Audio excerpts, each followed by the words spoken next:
هر چه کنی به خود کنی. مرد فقیری بود که همسرش کره می ساخت و او آن را به یکی از بقالی های شهر می فروخت. آن زن کره ها را به صورت دایره های 1 کیلویی می ساخت. مرد آن را به یکی از بقالی های شهر می فروخت و در مقابل مایحتاج خانه را می خرید.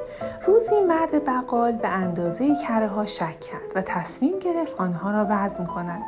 هنگامی که آنها را وزن کرد، اندازه هر کره 900 گرم بود.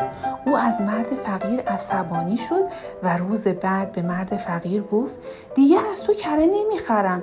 تو کره را به عنوان 1 کیلو به من میفروختی در حالی که وزن آن 900 گرم است.